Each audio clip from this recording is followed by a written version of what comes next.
সালাম ইয়া রাগিবুল ইলম।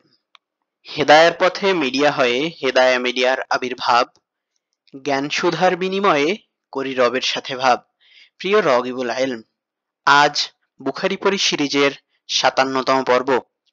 আর আজ আমরা শিখতে চলেছি বুখারী শরীফের ৪৪ নং পরিচ্ছেদ থেকে।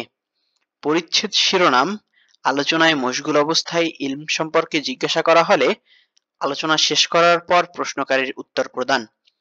ইলমের ফজিলত সম্পর্কে আল্লাহ তাআলার বাণী: ইয়ারফাউল্লাহুল্লাযীনা আমানু মিনকুম ওয়াল্লাযীনা উতুল ইলমা দারাজাত ওয়াল্লাহু বিমা তা'মালুনা খবীর। তোমাদের মধ্যে যারা ঈমান এনেছে এবং যাদের ইলম দান করা হয়েছে, আল্লাহ তাদের মর্যাদায় উন্নত করবেন। তোমরা যা করো আল্লাহ সে সম্পর্কে সবিশেষ অবহিত। ৫৮ নং সূরা ১১ নং আয়াত। আল্লাহ তাআলার বাণী: রব্বি জিদনি ইলমা, হে আমার রব, আমার জ্ঞান বৃদ্ধি সাধন করো। ২০ নং সূরা ১১৪ নং আয়াত।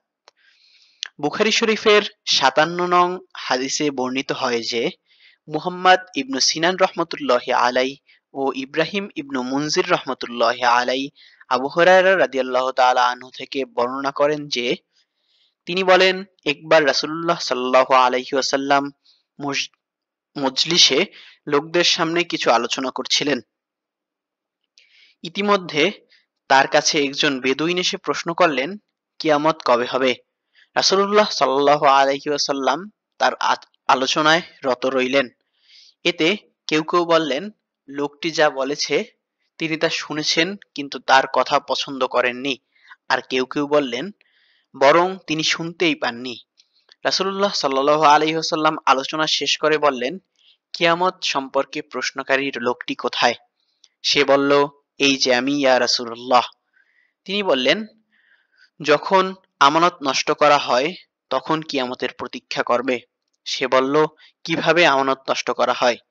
তিনি বললেন, যখন কোনো কাজের দায়িত্ব অনুপযুক্ত লোকের প্রতি ন্যস্ত হয় তখন তুমি কিয়ামতের প্রতীক্ষা করবে। قال النبي صلى الله عليه وسلم أين يراه السائل عن الساعة؟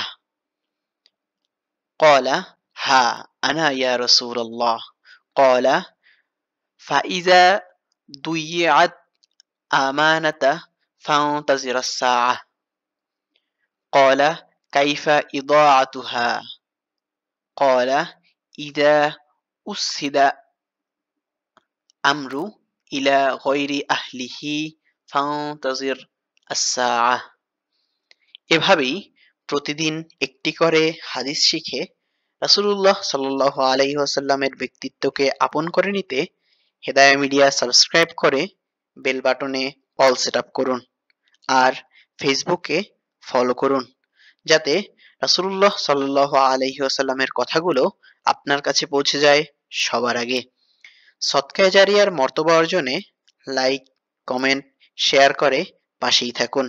আসসালামু আলাইকুম ওয়া রাহমাতুল্লাহি ওয়া বারাকাতুহু।